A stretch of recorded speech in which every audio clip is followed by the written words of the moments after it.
Munisa Muhammedova Furqat tumanidagi 36-umumta'lim maktabining 8-sinf o'quvchisi. U bolalikdan san'atga, adabiyotga qiziqadi.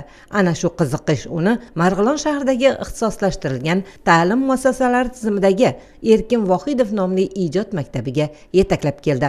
Va Munisa 30-iyun kuni ijod maktabida 2025-2026 o'quv yili uchun iqtidorli o'quvchilarni saralab olish imtihonlarining birinchi bosqichida ishtirok etdi. Men hozirgina imtihondan chiqyapman va bu imtihonda men kutmagan savollar tushdi va juda ham menga yoqdi. Ijodga o'zi juda ham qiziqqanim uchun Erkin Vohidov maktabiga imtihon topshirishni xohladim va bugun birinchi bosqichiga kirib chiqdim.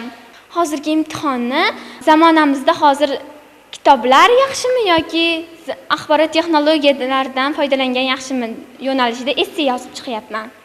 Bu yil maktabning 7-sinfiga 60 nafar, 8-9-sinflariga 3 nafardan iqtidorli o'quvchilarni qabul qilish rejalashtirilgan. Maktabda o'qish istagini bildirgan 700 nafardan ortiq o'quvchilardan ariza kelib tushgan.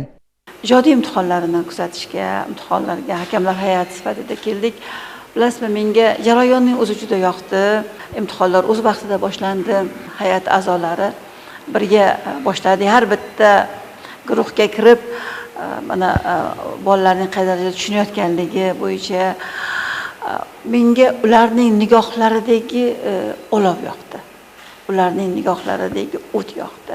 Ular hatto adabiyotga ham raqamlashtirish orqali nigoh tashlashyapti. Ular adabiyotni faqat so'z san'ati emas, tasvir san'ati ham deb bilishyapti. Tafakkur san'ati deb bilishyapti. Saralash bosqichlarini o'tkazish uchun maktabda barcha chora-tadbirlar ko'rilgan, malakali mutaxassislar biriktirilgan.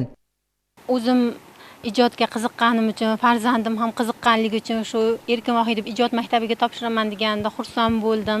Kelib shart-sharoitlarni ko'rib o'rgandik. Hamma shart-sharoitlar bor ekan. Xursand bo'lib bugun imtihonga olib keldik. Mana bugun hozir imtihonga kirib chiqishda xursand bo'lib chiqishdi. Inshaalloh nasib qilsa shu yerda o'qitaman. Imtihon jarayonlari Telegram kanallariga ulangan ekan, Telegram kanallar orqali kuzatib turdik. Kirish imtihonlari 2 bosqichda tashkil etiladi. Bo'lib o'tgan birinchi bosqichda o'quvchilar ijodiy matn yaratish bo'yicha o'z iqtidorlarini sinovdan o'tkazdilar. Ikkinchi bosqichda esa ular ijodiy suhbatdan o'tkaziladi.